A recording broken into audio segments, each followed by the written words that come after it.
खरं सांगायचं तर माझी जन्मतारीख सुद्धा माझी आज मला खरी वाटत नाही। त्या काळामध्ये सुद्धा भयंकर अडचणी आल्या, म्हणजे अंगावरती कपडे चांगले घालण्या इतपत परिस्थिती नसल्यामुळं वर्षातून 1-2 ड्रेस मिळायचे आणि ते ड्रेस पण एक 15 दिवस ते महिन्याभरच नवीन दिसायचे। त्यानंतर मग थोडेसे ते कुठं तर शेटच्या ठिकाणी आमचे वडील दुसऱ्या ट्रॅक्टर ड्रायव्हर म्हणून होते, पण तो मनाला असं एक खंत लागायची की आपण एवढ्या गरीब घरात का जन्माला आलो, की आपल्या ज्या गरजा आहेत, भौतिक गरजा किंवा शैक्षणिक गरजा आहेत त्या पूर्तता होऊ शकत नाहीत, ह्याच्यासारखं दुर्दैव नाही। हरीशनं सांगितलं की आपल्याला बीएड करायची आपल्या दोघांची कॅपॅसिटी नाही किंवा पैसे भरायची पात्रता नाही। कारा मंदिर म्हणून वाडा होता, त्या वाड्यामध्येच हॉस्टेलची सोय केली होती। म्हणजे त्या वाड्यामध्ये इतकं भयंकर होतं की म्हणजे नाईलाजानं आम्ही त्या वाड्यामध्ये राहत होतो, कारण पर्याय नव्हता आम्हाला। काय वस्तू हरभरे असतील, शेंगा असतील, गुळ असेल, हा नाश्त्याच्या जागेला खायचा। तेव्हा 200-250 रुपयाला ती एकर बांध घालायला घ्यायचं, म्हणजे 200-250 रुपयामध्ये आम्ही पूर्ण 1 एकर शेताचे 2 दिवस आम्ही ते बांध घालायचे। त्याचे पैसे अधिक बैलांचे 2 दिवसाचं मी सांगितलं तुम्हाला, त्याच्यातनं 1 दिवसाचे पैसे, अशा पैशात माझं कॉलेजचं शिक्षणाला मी ते पैसे वापरले। कॉलेजला जाताना एकच ड्रेस अंगावरती असायचा, माझे मित्र मला चिडवायचे की तू एकच ड्रेस घालतोयस, तर त्यांना मी माझा एकच ड्रेस आहे म्हणून सांगत नव्हतो, तर मला माझा हा ड्रेस फार आवडतोय, तोच ड्रेस मी कॉलेजला घालतोय, कारण गरीबी तर लपवायची होती आपल्याला। आणि फार म्हणजे ते सर्व वडगाव एस स्टँड ते मेंचेची आदर्श विद्यानिकेतन माळावरची शाळा, या ठिकाणी रोज चालत जायचं आणि चालत यायचं। श्रीमान योगी हे छत्रपती शिवाजी महाराजांच्या जीवनावरचं जे मोठं पुस्तक आहे, ते पुस्तक हातात घेतल्यानंतर एवढी वाचायचं कोण धाडस करणार नाही। ज्या वेळेला मला जेवणासाठी मी मागे लागायचा, त्यानंतर त्या पुस्तकाची एवढी वेळ लागलं की ती जेवणाची वेळ आलेली सुद्धा कळायची नाही। योगायोगानं असा की त्या बैलांच्या जवळ मी एवढा गेलो की बाकी कोणाला ती बैल हात सुद्धा लावून देत नव्हती, पण त्या बैलांच्या गळ्यामध्ये मी पडत होतो। इतकं त्या बैलांचं माझं चांगलं भावनिक नातं तयार झालं होतं। आज ओपनच्या लोकांना नोकरी मिळणं फार मुश्किल झाले। एका कार्यक्रमात त्या भोसले सरांनी सांगितलं की माने सरांना मी रेक्टरची नोकरी दिली नाही म्हणून माने सर एका संस्थेचे संस्थापक झाले। जी माझ्या ज्या शिक्षण संस्थेला खरं रूप जर यायचं असेल तर माझी अशिक्षित बहीण। आणि इथं मोठ्या 4-4 मजली इमारती आहेत आरशीशी, तिथं मुलं शाळेला जायना, तिथं लोक मागे लागतात की कपडे देतो, वह्या देतो, तुम्ही या शाळेमध्ये मुलं घाला, आणि तुझ्या तिकडे पैसे भरून त्या पत्र्याच्या शेडमध्ये माळाला कोण येणार। तर मी त्यावेळेला माझ्या तोंडातलं वाक्य होतं की एक काळ असा येईल की या पत्र्याच्या शेडमध्ये रांग लागेल मुलं शाळेत घालण्यासाठी। की मला परिस्थितीने शिकवलं। मी माझ्या जीवनामध्ये गुरु हा परिस्थितीला मानतो। 1200 पैकी 950 मतं मला स्वतः पडली होती आणि तो एक विक्रम झाला होता। तिथे मोठे राजकीय मंत्री वगैरे होते, पण मी त्यांना नाकारून मी त्या मंगलताई शहांचे पुरस्कार स्वीकारला। झिरो म्हणतो आपण शून्यातून, बरोबर, शून्याच्या पाठीमागे काय असेल तर त्यातून मी आलेलो आहे। नमस्कार। हाती शून्य घेऊन उभं राहणाऱ्या माणसांना विजय आणि पराजयाची भीती कधीच नसते, कारण सुरुवात शून्यातून झाल्यामुळं त्यांना बेरजेचा आनंद होत नाही आणि वजाबाकीचं दुःख सुद्धा होत नाही। अशीच एक व्यक्ती की ज्या व्यक्तीनं शून्यातनं विश्व निर्माण केलं, आणि आज ती व्यक्ती आपल्या गावातील आणि पंचक्रोशीतील कुठलाही विद्यार्थी शिक्षणापासून वंचित राहू नये, विद्यार्थी गळती थांबावी यासाठी प्रयत्न करतोय। पर्यायी एखाद्या सर्वसामान्य कष्टकरी कुटुंबातल्या गरजू होतकरी मुलाला जर शिकता येत नसेल तर त्यासाठी त्याच्या शिक्षणाचा सगळा भार स्वतःच्या खांद्यावरती घेतोय। पण दुर्दैवाची गोष्ट एवढीच आहे की ज्यावेळी याच व्यक्तीला शिकायचं होतं त्यावेळी त्याला 2 वर्ष उशिराने शाळेत घातलं गेलं। याच्या पलीकडे जाऊन सांगायचं झालं तर त्याचे वडील जे मोलमजुरी करायचे आणि संसाराचा रहाटगाडगं ओढायचे, आणि या मुलाला शाळेत घेऊन गेले प्रवेश घ्यायला, आणि त्यावेळी या वडिलांना आपल्या मुलाची जन्मतारीख सुद्धा माहिती नव्हती। आणि आज तीच व्यक्ती एका शिक्षण संस्थेची संस्थापक आहे, आणि आज त्यांच्या शिक्षण संस्थेमधून दरवर्षी हजारो विद्यार्थी बाहेर पडतायत। त्यांच्या शिक्षण संस्थेमध्ये 350 ते 400 शिक्षक शिक्षकेतर कर्मचारी यांच्या घराच्या चुली याच ज्ञानाच्या ऊर्जेनं प्रज्वलित होत आहेत, आणि ती व्यक्ती म्हणजे सह्याद्री शिक्षण प्रसारक मंडळ अंबप चे संस्थापक आणि छत्रपती शिवाजी विद्यानिकेतन पेठ वडगाव या शाळेचे मुख्याध्यापक आदरणीय राजेंद्र रामचंद्र माने सर यांचीच आज आपण मुलाखत घेणार आहोत। आणि मुलाखत घेणार आहेत माझे सन्मित्र महाराष्ट्राचे प्रसिद्ध वक्ते आणि पत्रकार अक्षय इळके सर।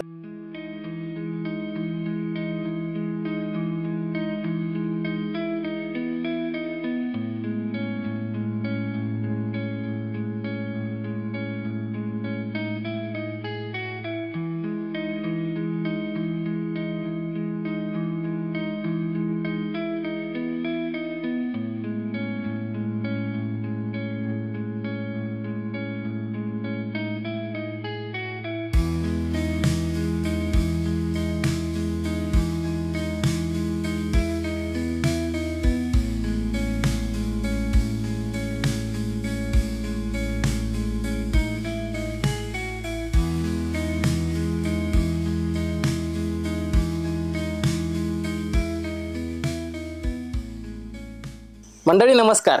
इंद्रजित भालेराव सर फार सुंदर लिहितात की काट्या कुट्यांचा तुडवीत रस्ता, माझ्या गावाकडे चल माझ्या दोस्ता. गावाची महती त्यांच्या कवितांमधून आपण ऐकलीच असेल.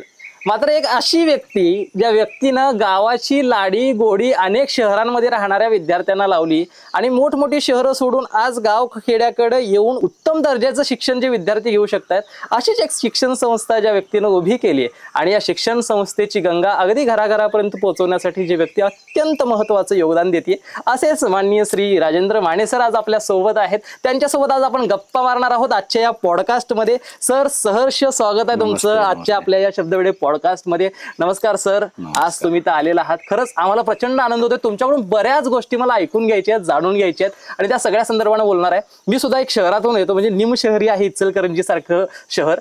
मात्र गाव म्हटलं की एक वेगळं आकर्षण असतं आणि तुमचं बालपणच सगळं गाव खेड्यांमध्ये गेलं. या सगळ्या परंपरा इथली संस्कृती बघता बघता गेलं आणि त्यातल्या आपण मगाशी पोरं पोहताना पाहिली आणि तुमचं पोहणं सुद्धा एक आवडीचा विषय मी असं ऐकले. या सगळ्या गाव खेड्याबद्दल नेमकं काय सांगाल? प्रथमतः तुमच्या साऱ्या टीमचं मी धन्यवाद व्यक्त करतो.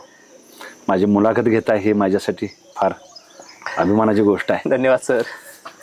खरं तर बालपणाविषयी सांगायला फार भरपूर गोष्टी आहेत. बालपण तसं हलाखीचं गेलं, बऱ्याच जणांचं हलाखीच जातं, तर मी काय त्याचं भांडवल करणार नाही की हलाखीत गेलं. तर प्रत्येकाची परिस्थिती प्रत्येकाला संघर्ष जीवनामध्ये ठरलेला असतो. बरोबर. परंतु आमच्या घरचं शैक्षणिक मात्र अजिबातच नसल्यामुळं मुळात घरच्यांचा शिकायलाच विरोध. म्हणजे मला ते वय पण कळत नव्हतं की आपण शिकलं पाहिजे, शिकल्यानंतर मोठं होतंय हे कळायचं पण वय नव्हतं. मग ह्या घरच्यांच्या शिक्षणाविषयी असणारी अनास्था आहे, म्हणजे काय म्हणतो त्याला आपण, उदासीनता शिक्षणाच्या संदर्भात. त्यामुळं मला शाळेत जावं, मी शिकावं अशी आमच्या घरच्यांचीच इच्छा नव्हती. आणि ह्या काळामध्ये माझी 2 वर्ष लेट मला शाळेत घातलं गेलं, म्हणजे घरच्यांची उदासीनता असल्यामुळं. भले लेट बाई सही म्हणलो, मी शाळेला जायला लागलो. जात असताना सुरुवातीच्या काळामध्ये आमचे काका पाटील गुरुजी, मुंडाळे गुरुजी असतील, ह्याने चांगल्या पद्धतीनं शिकवायचा प्रयत्न केला. थोडीशी सुरुवातीला भीती होती मनामध्ये की शाळेमध्ये गेल्यानंतर शिक्षक मारतात. आता अलीकडचं तुम्ही बघताय शिक्षकांना मारायचा अधिकार संपलेला आहे. विद्यार्थ्यांच्या मनावर परिणाम असं बोलायचं होतं नाही. पण आमच्या काळातले शिक्षक अति कडक शिस्तीचे होते. त्यांची एवढी भीती होती की आम्ही त्या भीतीमुळे आम्ही शिकायला लागलो. आणि हे खरं बालवयामध्ये आम्हाला शिक्षणाची सुरुवात झाली. खरं सांगायचं तर माझी जन्मतारीख सुद्धा माझी आज मला खरी वाटत नाही, कारण त्यावेळेला जन्मतारीख आता जी बघितली तर आई आमची सांगते की गुढीपाडव्या दिवशी तुझा जन्म झालाय. म्हटलं अंदाजे दिवस सकाळ दुपार काय होती, तर सायंकाळची वेळ होती आणि गुढीपाडवा होता. आणि मग मी कधी माझा वाढदिवस मला 15/4/75 म्हणतात, बरोबर, पण तुम्ही खरा वाढदिवस मी माझा गुढीपाडव्यालाच मानतो मनातनं. आता तारखेप्रमाणे थोडंसं, मग पूर्वी काही वाढदिवसा करणे काही पद्धतच नव्हती, अलीकडे ह्या पद्धती आल्या. आणि अशा पद्धतीने माझ्या शाळेला सुरुवात झाली. शाळा शिकत असताना मग दप्तरापासून बॅगेपासूनची कमतरता, शाळेमध्ये जायला पाटी नाही, पेन्सिल नाही, मग दुसऱ्याच्या साहित्य वापरायचं. चित्र काढत असताना सुद्धा दुसऱ्याचं साहित्य वापरायचं, मग ज्याच्याकडे साहित्य त्यालाच मैत्री करायची, म्हणजे उद्देश आपला स्वार्थ की त्याचं साहित्य वापरायला मिळेल. अशा ह्याच्यातनं मग माझ्या त्या काळात म्हणजे जिवलग मित्र जवळचे म्हणजे आनंदा माळी, आनंदा कारवेकर, संदीप तोडकर, गोरख माळी, अविनाश पाटील, ही सगळी माझे बालपणीचे मित्र त्या काळातले. आणि त्यांच्याबरोबर माझ्या शिक्षणाला सुरुवात झाली. अभ्यासात ते थोडेसे हुशार होते, मी थोडंसं पाठीमागं होतो, परंतु त्यांच्या सोबतीनं अभ्यासाला हळूहळू सुरुवात झाली. 1ली ते 4थीचं शिक्षण माझं म्हणजे प्राथमिक शिक्षण हे जीवन शिक्षण विद्यामंदिर आंबप या ठिकाणी झालं, 1ली 4थी. आणि ह्या बालवयामध्येच मग सायकलिंग, पोहणे, म्हणजे माझी स्वतःची सायकल पण होती, मग सायकलीसाठी मित्र करायचे, पोहायला जायचं आणि लवकर पोहायला शिकलो. म्हणजे मला पोहायला शिकवायला लागलं नाही कुणाला, म्हणजे आपापच काय माहिती, ओढा होता आंबपच्या गावाच्या खाल्या बाजूला, बाकीचे मुलं जातात म्हणून मी पण जायला लागलो. मी कधी पोहायला शिकलो हे मला समजलंच नाही. आणि अशा पद्धतीनं हलाखीच्या परिस्थितीमध्ये शाळेत घालायची घरच्यांचा विरोध असताना सुद्धा माझ्या शाळेला सुरुवात झाली आणि 1ली ते 4थीचं शिक्षण माझं टप्प्याटप्प्यानं पूर्ण होत गेलं. आज सर वेगवेगळं आपण बघतोय की शहरातलं शिक्षण एक वेगळ्या पद्धतीचं झालं, कॉन्व्हेंट हे ते सगळं आता वेगवेगळ्या पद्धतीचं झालं. तुम्ही गावात राहिलात, बरोबर, म्हणजे एकदम खेडेगाव तुमचं, मला जेवढं माहिती आहे आंबप हे खेडेगाव आहे. बरोबर. त्या गावामध्ये राहून शिक्षण घेणं मग हे आत्ता ठीक आहे, आज एक संस्थापक म्हणून ह्या सगळ्या गोष्टी बघताना भाग वेगळा आहे, पण तेव्हाच्या काळामध्ये शिक्षण घेत असताना, सर्वसामान्य कुटुंबातून येत असताना अडचणी बऱ्याच आल्या असतील. म्हणजे जसं तुम्ही सांगितलं की जन्मतारीखच तुम्हाला पहिली गोष्ट तर कन्फर्म माहित नाही, जसं वडिलांना सुद्धा शाळेत नोंदवताना मी ऐकलंय की दोनची तारीख माहित नाही. काय नेमकं म्हणजे अडचणी नेमक्या काय होत्या? म्हणजे घरच्यांचं कसं होतं की घरचं शैक्षणिक वातावरण, घरी कोणी शिकलं नसल्यामुळं जन्म झाल्यानंतर बऱ्याच घरात जन्मतारीख लिहून ठेवली जाते, पण घरात शिकलेलंच कोण असल्यामुळे आई अशिक्षित, वडिलांना थोडं किरकोळ असं येणार, आणि त्यामुळे माझी जन्मतारीख काय त्यावेळेची पक्की कोणाला लिहिता आली नाही, त्यामुळे जन्मतारीख ही काय नाहीच खरीच समजत नाही. आपण परत आता जे आहे ते आपल्याला मान्य करणं गरजेचं आहे. लहानपणामध्ये भरपूर अडीअडचणी येत गेल्या, म्हणजे शाळा ज्या असताना की स्वतःचा खर्च जे दप्तर लागते ते न मिळाल्यामुळं मग काय करायचं, ओढ्या काटाला जे करंजी असते, करंजीचं तेल हे औषध म्हणून वापरतात, मग त्या झाडावरती चढायचं, करंज्या काढायच्या, फोडायचा. माझा आतेभाऊ उत्तम म्हणून आहे, तो माझ्यावर असायचा. त्याचं वय माझ्यापेक्षा 1 वर्ष लहान जरी असलं तरी माझं मागं राहिल्यामुळे तो माझ्याबरोबर शाळेला असायचा. आम्ही दोघे एकत्र शाळा शिकत मग एकामेकाला सहकार्य करत, दोघांची अवस्था तीच की कोणाला काय साहित्य नसायचं, दप्तराचं साहित्य नसायचं, बाकीचं शैक्षणिक साहित्य नसायचं, पाटी नसायची, पेन्सिल नसायची. परंतु मग चांगले मित्र करायचे आणि त्या मित्राच्याकडून ते मागून घेऊन आपलं गरज भागवायची. असं करत करत बालपणीचं शिक्षण पूर्ण झालं. आणि त्यानंतर मग थोडंसं कळायला लागलं की शाळा शिकली पाहिजे, शिकल्याशिवाय तरुणोपाय नाही. बरोबर असं कोणीतरी म्हणून गेले की शिकलं तरच आपण तरणार आहे. आणि त्यानंतर मग थोडी शाळेची आवड लागली आणि 5वी ते 10वी करता राजेंद्र हायस्कूल अंबप या ठिकाणी, म्हणजे ब्राह्मणांचा वाडा अंबप मध्ये आहे, त्या ठिकाणी आमचे 5वी 6वीचा वर्ग बसायचा आणि 5वी 6वीचं शिक्षण त्या वाड्यामध्ये गेलं. आणि योगायोग असा जो तो वाडा आहे, आम्हाला स्वतःच राहायला घर नव्हतं, त्या आमची आजी, आमचे चुलते ह्यांनी त्या वाड्यामध्येच राहण्यासाठी होते आणि त्या वाड्यातच शिकायची. 5वी 6वीचं शिक्षण माझं सुरू होतं. आणि त्यानंतर 6वी 7वी, त्यानंतर 8वी 9वी 10वी म्हणजे गावाच्या बाहेरल्या बाजूला जे मोठं माळ आहे त्या ठिकाणी ती शाळा भरत होती. आणि मग अशा पद्धतीनं 5वी ते 10वीचं शिक्षण पूर्ण झालं. त्या काळामध्ये सुद्धा भयंकर अडचणी आल्या, म्हणजे अंगावरती कपडे चांगले घालण्या इतपत परिस्थिती नसल्यामुळं वर्षातून 1-2 ड्रेस मिळायचे आणि ते ड्रेस पण एक 15 दिवस ते महिन्याभरच नवीन दिसायचे. त्यानंतर मग तो थोडेसे ते कुठं तर शीटच्या ठिकाणी थोडंसं फाटलेलं असायचे, मग ते ठिगळं लावायची. आमच्यातले एक विष्णू दाभाडे म्हणून टेलर काम करायचे, त्यांना मी दादा अरे मला जर असं ते माझे कापड खराब झाले, तुला थोडीशी वैरण आणून देतो, कारण मला थोडंसं ते कापड शिवून दे. आणि थोडंसं मग महिनाभर शिवायचं, ते परत वापरायचं, महिनाभर शिवायचं, परत वापरायचं, अशा पद्धतीनं चालू होतं. म्हणजे अडचणी फार भरपूर होत्या, परंतु दैवाच्या योगानं ते शिक्षण टप्प्याटप्प्याने असं ना का पूर्ण होत गेलं. घराला मग सुट्टी दिवशी आजोबांचं नियोजन असायचं की आज शनिवारवार सुट्टे, मग शेतामध्ये पीक आले ते कोळपायचं. आमच्या आजोबाने आधीच 4 दिवस ठरवून ठेवलेलं असायचं की माझा आतेभाऊ उत्तम आणि मी, आम्हा दोघांना ते कोळप्याला अडकायचा, पाठीमागं आजोबा कोळपा धरायचे आणि आम्ही तो कोळपा ओढायचा. म्हणजे तुम्ही शेती पण केली? हा, शेती म्हणजे शेती हेच अर्थार्जनाचं साधन होतं. म्हणजे आमची स्वतःची शेती नाही, परंतु दुसऱ्याची शेती म्हणजे ब्राह्मणांची जमीन, गावातल्या पाटलांची जमीन अर्ध्या हिशानं करायची, म्हणजे पिकल ते त्यांना निम्म द्यायचं. आपण कष्ट करायचं आणि त्यांची जमीन मालक असल्यामुळे त्यांना त्यातलं 50% हिस्सा द्यायला लागायचा. आणि त्यातलं येणाऱ्या ह्याच्यातनं आमचं हे सगळं कुटुंब उदरनिर्वाह चालायचा. मग आमचे वडील दुसऱ्या ट्रॅक्टर ड्रायव्हर म्हणून होते, मग मी त्यांच्या पाठीमागून जायचं, ट्रॅक्टरमध्ये बसायचं. आणि मी ट्रॅक्टर सुद्धा 10वीला असताना मी सुद्धा ट्रॅक्टर चालवायला शिकलो. हा, त्याची आवड लागायला लागली. मग भाऊ आमचा सांगायला लागला की हे ट्रॅक्टर वगैरे हे काही खरं नाही, आपण शिकायला पाहिजे, शिकलो तरच आपण टिकणार आहे. आणि मग थोडंसं ट्रॅक्टर पासून बाजूला गेलो. मग 10वीचं शिक्षण पूर्ण झालं. 10वी नंतर मग थोडं हळूहळू घरच्यांना पण वाटायला की यांना आता काम केलं पाहिजे, काहीतरी काम केलं पाहिजे, त्याशिवाय नुसतं याला आम्ही पोचू शकत नाही, कारण ती घरची परिस्थिती नव्हती तेवढी.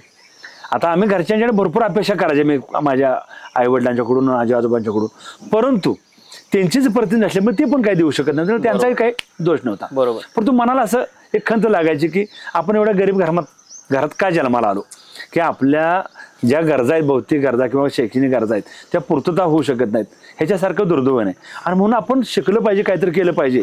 म्हणजे माझे वडील बंधू बापसाहेब माने यांनी सुद्धा मला सांगितलं की हे ट्रॅक्टर शेती हे आपलं भविष्य नाही, काहीतरी आपण स्वतःचं अस्तित्व निर्माण करण्यासाठी काहीतरी हातपाय आलेलं पाहिजे आणि चांगलं शिकलं पाहिजे हे त्यावेळी डोक्यात आलं. बरोबर. म्हणजे शिकलं पाहिजे हे तुमच्या डोक्यात आलं, परंतु एक असा काळ होता की ज्या वेळेला तुमची जन्मतारीख तुम्हाला माहिती नाही, शिक्षणासाठी घरात तेवढी परिस्थिती नाही, पैसा नाही, रोजगार करून शिकायची परिस्थिती, ही सगळी घटना घडतीये. मात्र हे सगळं असताना गरीब म्हणून जन्माला आलो असलो तरी गरीब म्हणून मरणार नाही, ही भूमिकाच कदाचित मला वाटतं तुमच्या अशी भावना तयार झाली या वृत्तीतनं दिसते. पण हे सगळं असताना शिक्षण क्षेत्राकडे अचानक कसं काय, म्हणजे इथं शिक्षणाची वानवा डायरेक्ट थेट शिक्षण क्षेत्राकडे तुम्ही गेलात, जसं की शिक्षक वगैरे नंतर हे जे काही घेतलं, हा प्रवास नेमका कसा होता? हा, आता ते फार मोठा म्हणजे त्याच्यात हे आहे सांगायचं झालं तर शिक्षण क्षेत्रामध्ये मी कसा आलो. बरोबर. त्याच्या आधी तुम्हाला मी माझं महाविद्यालयाचं शिक्षण सांगायला लागेल. म्हणजे शिक्षक बनण्यासाठीची जी काही डिग्री असते, डिग्री असते, सगळेजण बीएड करतात, डीएड करतात किंवा तो किस्सा तुम्हाला सांगतो की काय झालं होतं की त्यावेळी बीएड करायचं म्हटलं तर 1 लाख रुपये साधारणतः त्या बीएड कॉलेजला डोनेशन द्यायला लागायचं. ते माझी ती परिस्थिती नसल्यामुळं मला ते काही बीएड करायला घरचेच पैसे देणार, कारण घराच्या पैसे नव्हते, त्यामुळे मला ते करणं शक्य नव्हतं. मग त्याच्यातनं माझे त्या काळात ते मित्र हरीश गायकवाड, त्यांचं ग्रॅज्युएशन झालं आणि माझं ग्रॅज्युएशन झालं होतं. आणि त्यावेळेला की हरीशनं सांगितलं की आपल्याला बीएड करायची आपल्या दोघांची कॅपॅसिटी नाही किंवा पैसे भरायची पात्रता नाही घरातल्यांची, तर आपण मधला मार्ग काढूया. एक कमी पैशामध्ये 20,000 रुपये फी भरली तर शारीरिक शिक्षण शिक्षक आपल्याला होता येते, म्हणजे बीएडच्या जागेला BPEd, bachelor of physical education, ते शिक्षण आपल्याला डिग्री आपल्याला घेता येते. आणि त्यामुळं आम्ही त्या पदवी घेण्याकरता कुरुंदवाडला स्वर्गीय मालतीताई पाटील शारीरिक शिक्षण महाविद्यालय त्या ठिकाणी आहे, त्यावेळेचे प्राचार्य सुनील चव्हाण सर आणि त्यावेळेचे पराडकर सर असतील, आमचे अनिल आता सरांचं नाव आता बरेच 30 वर्ष झाले. एवढा प्रवास त्या शिक्षणाच्या मार्गाने माझं शारीरिक शिक्षण पूर्ण झालं. पण त्यावेळेचा एक किस्सा सांगतो तुम्हाला. त्यावेळी कसं असायचं की जे लोकांचे कास्टच्या लोकांना त्याच्यामध्ये त्याची थोडीशी शिष्यवृत्ती मिळायची, म्हणजे आम्हाला फी खिशातून द्यायला लागायची, पण त्या लोकांना काय करायचं शासनामार्फत त्यांना ती शिष्यवृत्ती फी मिळायची परत. म्हणजे आम्हाला 20-12 हजार भरले, त्यांना काही भरायला लागले नाहीत. मग त्यावेळेस नाश्ता करायला वगैरे पैसे नसायचे, मग ते ज्या लोकांना पैसे बाहेर मिळणार म्हणजे त्यांना नाश्ता वगैरे करायला थोडंसं संधी मिळायची. मग आम्ही काय करायचं, घरातूनच जाताना कॉलेजकडे जाताना ज्यावेळी आम्ही महिनाभर आम्ही तिथंच कॉलेजवर जाऊन राहायचं. कॉलेजनंच एका काराम मंदिर म्हणून वाडा होता, त्या वाड्यामध्येच हॉस्टेलची सोय केली होती. म्हणजे त्या वाड्यामध्ये इतकं भयंकर होतं की म्हणजे नाईलाजानं आम्ही त्या वाड्यामध्ये राहत होतो, कारण पर्याय नव्हता आम्हाला, काय फुकट राहायचं आहे आम्हाला. बाकीची मुलं बाकीच्या हॉटेलमध्ये वगैरे बाहेरच्या ठिकाणी राहत होते आणि त्या ठिकाणी म्हणजे एकदम भयानक परिस्थिती त्या वाड्यामध्ये राहणं, म्हणजे ते प्रसंग जरी आठवला तरी अंगावरती काटा येतो. बरोबर. म्हणजे टॉयलेटला तर बाहेर जायचं, तिथं असा नदीचं हे अशी नदीचा वत होता आणि त्या ठिकाणी बाहेर जायचं, म्हणजे इतकी भयंकर परिस्थिती. आणि भीती वाटायची की एवढ्या बाहेर जाऊन टॉयलेटला जायचं, आणि ती एकदम म्हणजे मजेशीर प्रसंग सगळा होता तो. आणि त्याच्यातनं हे करत करत मग घरातल्या वस्तू हरभरे असतील, शेंगा असतील, गुळ असेल, हा नाश्त्याच्या जागेला खायचा, कारण जेवण मेस मधलं जास्त, नाश्ता मेस जेवण म्हटलं तर त्याचा खर्च जास्त व्हायचा. फक्त जेवणासाठी मेस आणि नाश्ता करायचा नाही म्हणून आम्ही काय करायचं, थोडस हरभरे भाजलेले, शेंगा, गुळ, ह्या वस्तू मी खाणं नाश्त्याचे हे भागवायचे. आणि त्या काळामध्ये एक चांगला आता आठवला म्हणून प्रसंग सांगतो की कधी मेस चालू होते आणि जेवणाची वेळ कधी होती आणि जेवतोय कधी असं व्हायचं.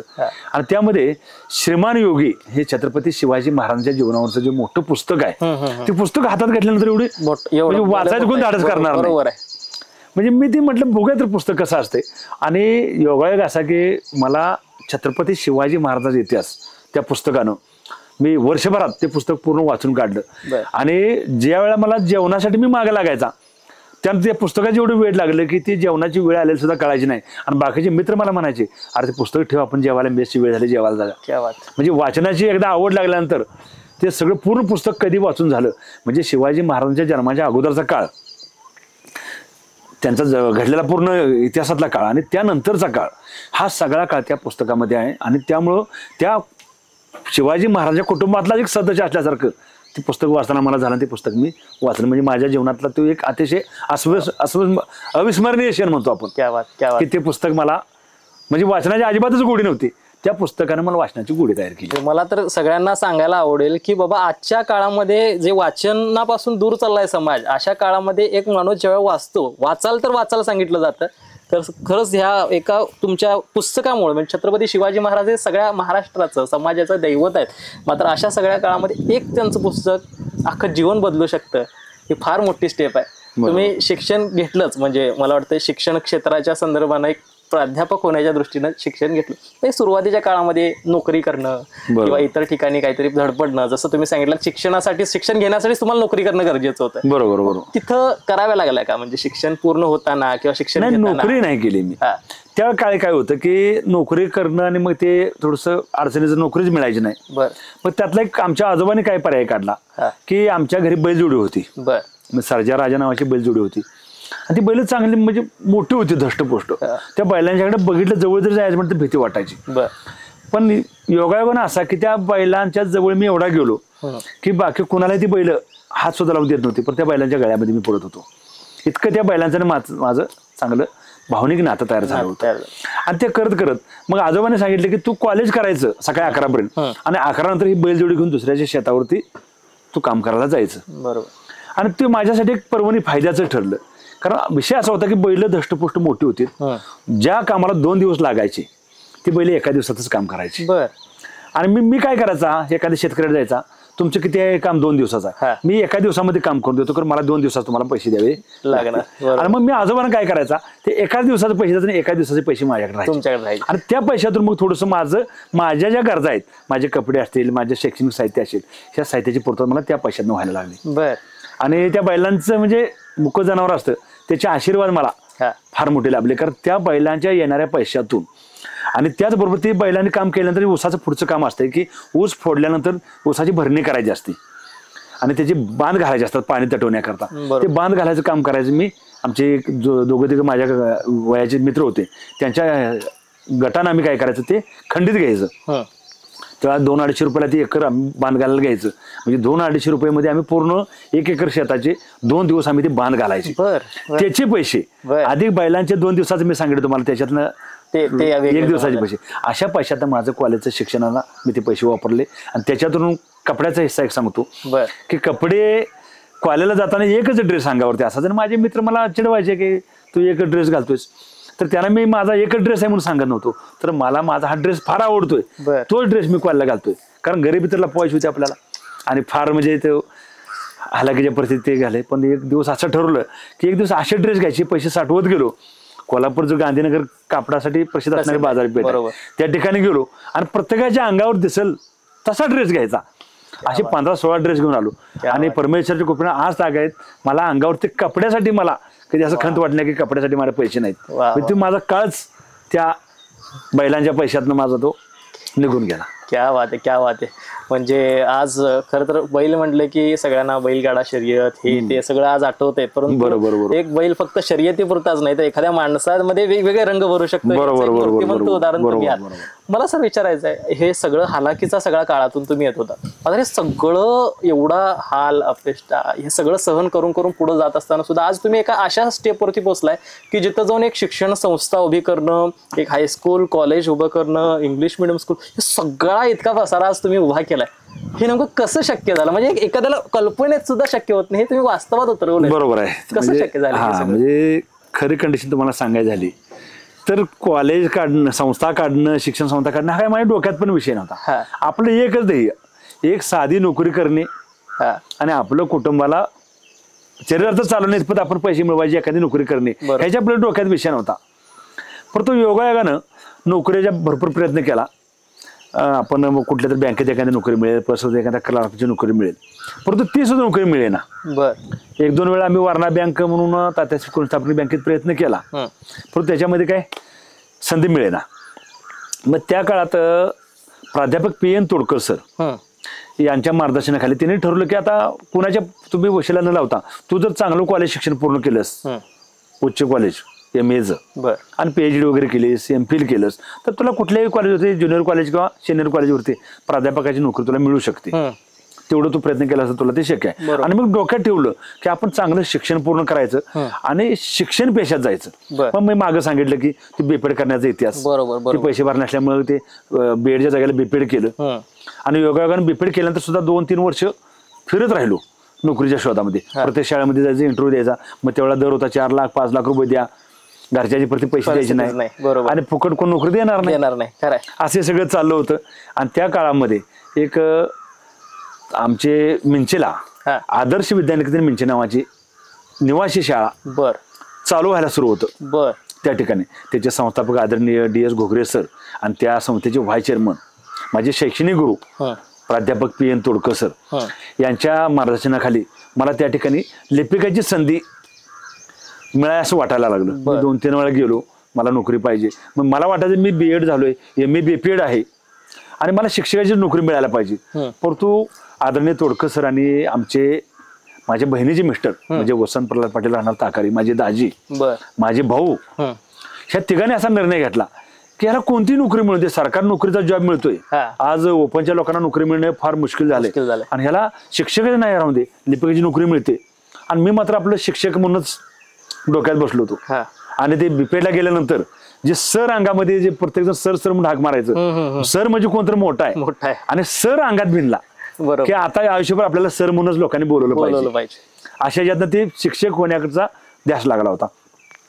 मग त्याच्या अगोदर काय झालं होतं की संजीवन विद्यानिकेतन पन्हाळा ही निवास शाळा आहे आणि त्याचे संस्थापक आदरणीय प्रकाश भोसले सर यांचा आणि आमच्या तोडकर सरांचा संपर्क होता आणि त्यांच्या संपर्कात आम्ही त्या ठिकाणी रेक्टरची नोकरी मागण्याकरता रेक्टरची म्हणजे हॉस्टेलला काम करण्यासाठी मुलं सांभाळण्यासाठी जे रेक्टरचे एक पद असतं ती नोकरी मिळते का? ते रेक्टरची नोकरी सुद्धा मला मिळेल नाही. भविष्यात एका कार्यक्रमात त्या भोसले सरांनी सांगितलं की माने सरांना मी रेक्टरची नोकरी दिली नाही म्हणून माने सर एका संस्थेचे संस्थापक झाले.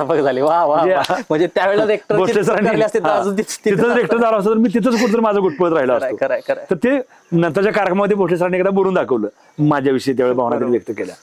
मग ते रेक्टरची नोकरी मिळाली नाही म्हणून मी आदर्श विद्यानिकेतन मिंचेला तिथं शिक्षकच व्हायचं होतं.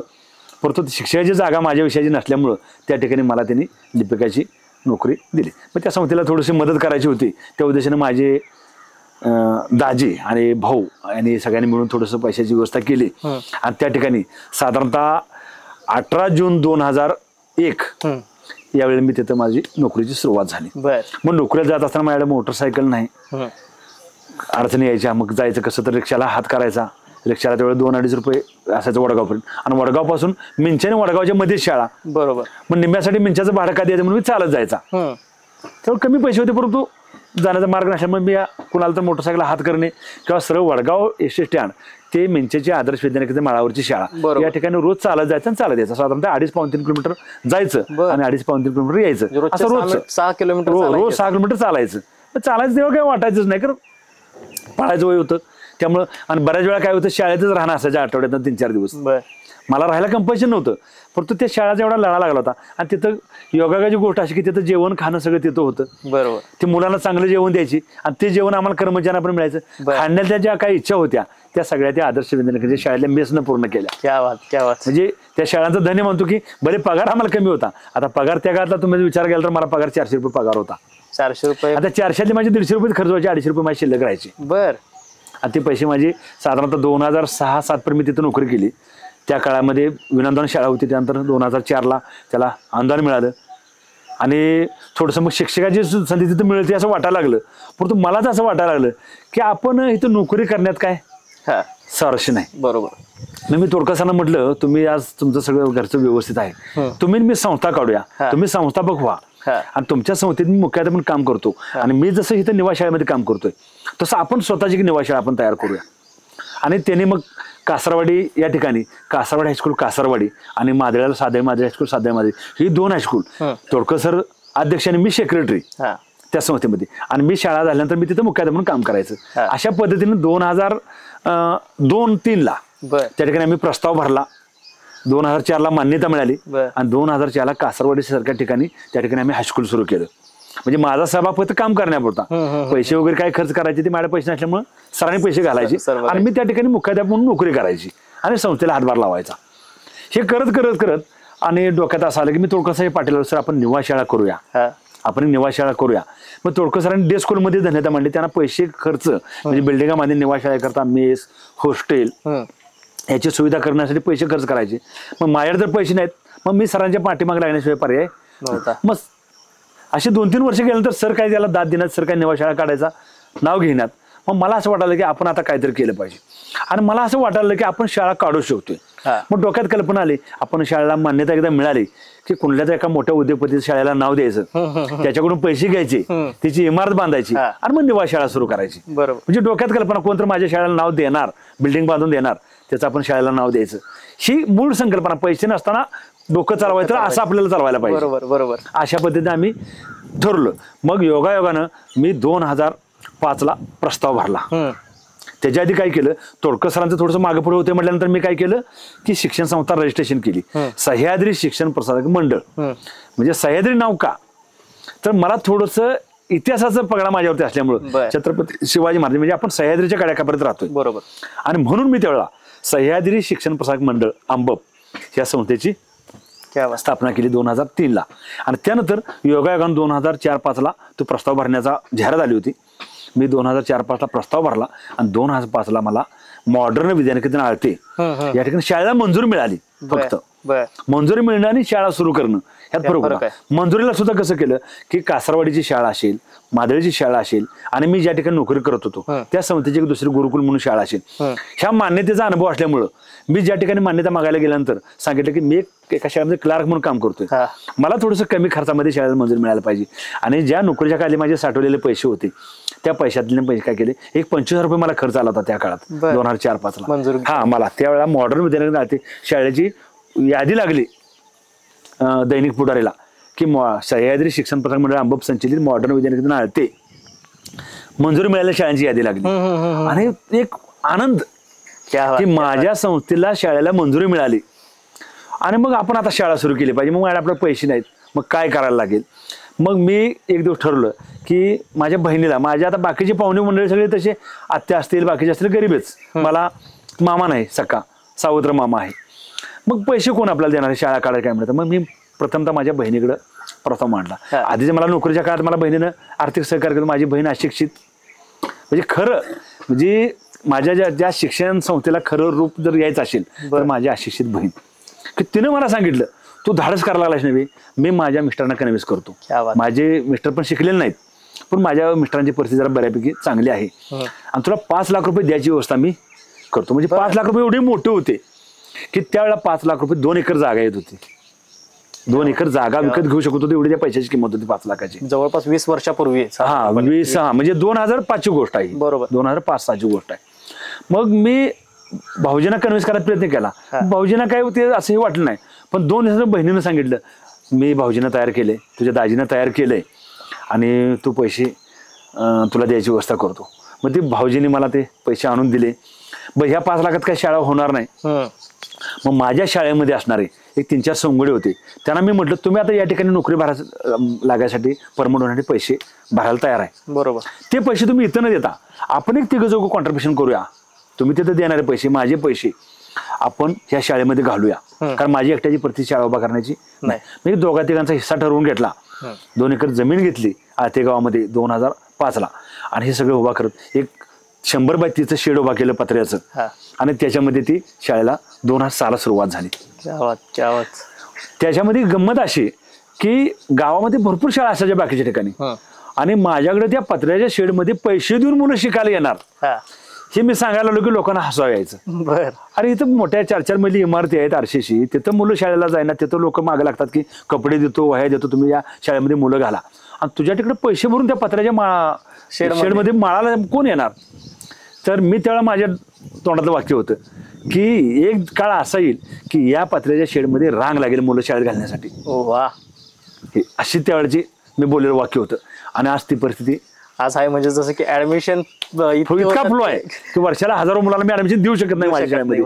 हे त्यावेळेस बोलण्याला माझं वाक्य परमेश्वराच्या म्हणजे आशीर्वादानं ते शक्य झालं. क्या बात आहे. म्हणजे एकंदर बघितलं तर इतका संघर्षमय प्रवास आणि त्यातनं एवढी मोठी संस्था उभी करणं पण सोपं नाही. मग ते याच्याकडून त्याच्याकडून सगळ्यांना गोळा करून हा पुढे घेऊन जात होता. हे सगळं करत असताना सर कुटुंबाची पण कुठेतरी असं होत असेल ना की काही वेळेला इतकं सगळं व्याप बघायचं तर कुटुंबाकडे दुर्लक्ष होतंय किंवा कुटुंबाची साथ. कुटुंबाचं मग माझं लग्न 2005 साली झालं. माझ्या सुविधे पत्नी सुवर्णा माने आज वारणा बँकेच्या संचालक आहेत. तात्यासाहेब करून स्थापन केलं वारणा बँक, मोठी बँक आहे महाराष्ट्रात नावाजली. त्या बँकेत मी नोकरी मागायला गेलो होतो. त्या ठिकाणी म्हणजे माझी मिसेस संचालक म्हणून आज संचालक याचा अर्थ व्यवस्थापनामध्ये काम करायची संधी मिळाली. म्हणजे एवढ्या मोठ्या बँकेचं संचालकपद हे माझ्या कामाच्या स्वरूपातनं माझ्या मिसेसला मिळालं. खरं तर 2005ला माझं लग्न झालं आणि माझा थोडासा शाळेकडे कल असल्यामुळं संस्था शाळा ह्याच्यामध्ये मी गुरपडलेला असायचो. बरोबर. मग एक दोन वेळा मॅडम मला म्हटल्या की मला वेळ तुम्ही कमी देताय, आपल्या कुटुंबाला वेळ कमी देताय. तर मी त्यावेळेला सांगितलं की माझं पहिलं ध्येय आहे की शाळा आणि शिक्षण संस्था. मग तुला थोडंसं वाईट वाटेल, माझं लग्न पहिल्यांदा शाळेसाठी झाले, शिक्षण संस्थेचं, आणि दुसरं लग्न तुझ्याशी झाले, त्यामुळे तुलाही थोडंसं ऍडजस्ट करावं लागेल. आणि आज तागायत माझ्या मॅडमने कधी माझ्याकडे तक्रार केली नाही की तुम्ही मला वेळ कमी देताय. कारण माझं काय ध्येय आहे, माझा उद्देश आहे हे मॅडमने त्यावेळी ओळखलं. आणि हे करत करत माझे आई वडील, माझी बहीण, म्हणजे बहिणीचं ह्या सगळं खरं श्रेय असेल तर माझ्या बहिणीचं आहे. कारण ती अशिक्षित बहीण, बरोबर, की ज्या बहिणीने त्या काळात मला जर ते 5 लाख रुपये दिले नसते तर मी आज शिक्षण उभीच करू शकलो नसतो. म्हणजे खरं श्रेय आहे त्यावेळेचं. आणि त्यानंतर काळात भरपूर लोकांनी मदत केली. म्हणजे भरपूर लोक, चांगले मित्र माणसं येत गेले. माझं उभा राहते म्हटल्यानंतर बऱ्याच लोकांनी मला मदत केली. मग अलीकडच्या काळातले माझे वडगावच्या शाळेचे माझे व्हाईस चेअरमन आदरणीय प्रदीप दरवान साहेब असतील, की त्यांनी ज्यावेळी मी वडगावची शाळा, बंद पडलेली शाळा टेक ओव्हर करण्याचा प्रयत्न केला, की त्यावेळेला मला त्यांनी चांगलं सहकार्य केलं. की बाबा त्यांनी सांगितलं की मला थोडंसं आळत्याच्या शाळेमध्ये जे पार्टनर होते आणि ते पार्टनरने मला थोडंसं उभा राहते म्हटल्यानंतर थोडंसं मग थोडं असतेच की भावाभावांच्या मध्ये कसं जसं थोडंसं हे असतंय, बरोबर, तसं पार्टनरला वाटायला की ही शाळा मानेसर संस्थापक, मानेसरांना सगळा मान मिळतोय, म्हणजे शाळा आपल्या सगळ्यांची आहे. मग थोडंसं पैसे तर अर्धार्जन चालल्यानंतर प्रत्येकाला थोड्याशा कुरबुरी वाढल्या आणि त्यातनं मग संघर्ष व्हायला लागला. एक काळ असा आला की मॉडर्न विद्यार्थी मग कोणतरी एकानं चालवायचं, बाकीच्यांना त्याचा हिस्सा द्यायचा. मग त्यावेळी हिस्सा द्यायचा पळाले. मग शाळेत सगळे पैसे काढले होते, त्यांना बाहेर पडत असताना हिस्सा कसा द्यायचा. मग अशा काळात मग थोडंसं वडगावच्या शाळेचा हा उदय झाला. आणि त्या काळामध्ये प्रदीप दरवान साहेबांच्या सहकार्याने मग मी ती वडगावची छत्रपती शिवाजी विद्यानिकेतन पेठ वडगाव ही शाळा टेक ओव्हर केली. म्हणजे ते सुद्धा फार पैसे उभा करताना वेगवेगळ्या कुलपत्या लढवल्या. माझे चांगले मित्र, पालक ह्या सगळ्यांच्या सहकार्याने काय केलं, 2010ला ती 17 जानेवारी 2010ला पण ती शाळा टेक ओव्हर केली. कुटुंबाची साथ लागली. सर, तुम्ही आता उल्लेख करताना असा केलात की शिवाजी विद्यानिकेतनचा उल्लेख केलात. आता ऑलरेडी तुमची जुनी शाळा वगैरे वगैरे हे चालवताना इतक्या अडचणी आहेत, मग त्यात ही नवीन शाळा घेणं किंवा चालू करणं, तिथं सुद्धा 100% अनेक अडचणी आल्या असतील. मग तो नेमका कसं काही धाडस कसं काय केलं? एकदम बरोबर. आता तुम्हाला मी सांगितलं की जी मॉडर्न विद्यानिकेतन शाळा आहे त्याच्यामध्ये थोडंसं आमचे जे भागीदार होते त्याच्यामध्ये थोडंसं धुसफूस सुरू झाली. आणि मला असं वाटलं की आपण एवढं ही शाळा कष्टाने उभी केली आणि ही शाळा मग ही आमच्या वादाविवादात काय अडचणीत येते का काय. आणि मग योगायोगानं माझ्या कानावरती आलं होतं की पेठ वडगावला छत्रपती शिवाजी विद्यानिकेतन पेठ वडगाव नावाची शाळा बरोबर चालू होती. आणि त्याचे त्यावेळेचे संस्थापक आदरणीय JK माळी पेठ वडगावचे, त्याने ती शाळा सुरू केली होती. परंतु ते निवास शाळा म्हणून चालवत असताना त्यांना अडचणी यायला लागल्या. ती शाळा त्यांची चालेना, त्यांना विद्यार्थी पटसंख्या मिळेना आणि ती शाळा विकायला द्यायची असं माझं थोडंसं कानावाल्यानंतर त्यांचे चिरंजीव ॲडव्होकेट विजय माळे, स्वर्गीय विजय माळे यांचा माझा संपर्क आला. आणि त्यांना मी सांगितलं की माझ्याकडे पैसे नाही आहेत, तुमचे जे काही व्यवहार असेल ते मी पैसे तुम्हाला टप्प्याटप्प्याने देतो, पण तुम्ही शाळा मला द्याल का. तर त्यांनी ते मान्य केलं. आणि त्यावेळेला 17 जानेवारी 2010ला ती शाळा मी म्हणजे विकत घेतली, मला त्यांनी दिली. आणि त्या शाळेचा आमचा व्यवहार त्यावेळेला 55 लाख रुपयाला ठरला होता. मग त्यावेळेला 55 लाख उभे करणे म्हणजे अर्धा कोटी उभा करणे ही फार मोठी गोष्ट होती. साहजिक आहे. मग त्या काळामध्ये माझे जे काही पालक होते, म्हणजे मॉडर्न विद्यानिकेतनच्या पालका संपर्कात नाही, मिंचेमध्ये काम केलेलं आहे ह्याच्यातनं, पालकांना वाटायला की मानसी तुम्ही काम चांगलं आहे, तुम्ही दुसऱ्याच्या शाळेसाठी एवढं केले, तुम्ही स्वतः शाळा करायला आहे, तर तुम्हाला काही जर आर्थिक मदत लागत असेल. पण मी त्यावेळेला म्हटलं लोकांचे पैसे फुकट का वापरा. बरोबर. तर त्या लोकांना मी सांगितलं की दर 15% ते 12% व्याजदराने तुम्हाला मी वर्षाकाठी ठेवायला व्याज देतो, तुम्ही माझ्याकडे पैसे आणून ठेवा. आणि मी सुरुवातीचे व्यवहार इतके चांगले केल्यामुळं लोकांचा माझ्याकडे पैसे ठेवण्याचा म्हणजे सुरूच लागला एकदम. म्हणजे 2 लाख, 3 लाख, 5 लाख, 10 लाख, 50 लाखापर्यंत लोक माझ्याकडे पैसे ठेवायला लागले. आणि मी त्यांना कुठल्याही त्यांच्या अडचणी येऊ दिल्या पैसे परत देताना. त्यामुळे त्यांचा माझ्यावर एवढा विश्वास निर्माण झाला की मी त्या लोकांना ते पैसे देत परत रिटर्न करत गेलो वेळेत. त्यामुळे मला ते पैसे उभा राहिले. आणि त्या काळामध्ये माझ्या आळत्या शाळेमध्ये प्रदीप दरवान त्यांची मुलं शिकत होती आणि त्यांनी माझं सगळं तिथलं ती परिस्थिती बघितली होती. आणि त्यांना मी बोललो की असं मला वडगावची शाळा विकत घ्यायची, मला थोडंसं कोणाचा एखादा मित्र गाठून द्या की जेणेकरून त्यांना विश्वासासाठी आपण त्यांना काही थोडंसं क्षेत्र त्यांच्या नावावर करू किंवा त्यांना आपण त्या संस्थेमध्ये भागीदार करू. मग त्यांनी मला सांगितलं की संस्थेमध्ये भागीदार घेतलं की परत लोक तुम्हाला ह्या आळत्या शाळेप्रमाणे अडचणी येणार, त्याच्याशिवाय पार्टनर घेऊ नका, तुम्हाला लागेल तर मी थोडीशी मदत करतो. बरोबर. आणि त्यांनी त्या काळामध्ये 15-16 लाख रुपये मला त्यावेळी त्यांनी वापरायला दिले. पालकांनी पैसे दिले, काही कर्मचाऱ्यांचे कायमस्वरूपी काम करण्याकरता त्या लोकांनी काही मदत केली, शिक्षक कर्मचाऱ्यांनी त्यांच्या ह्याच्यातनं हे टप्प्याटप्प्याने पैसे देत गेलो आणि योगायोगानं सुरुवातीला 40 मुलं त्या शिवाजी वैद्यन एकत्रितमध्ये होती.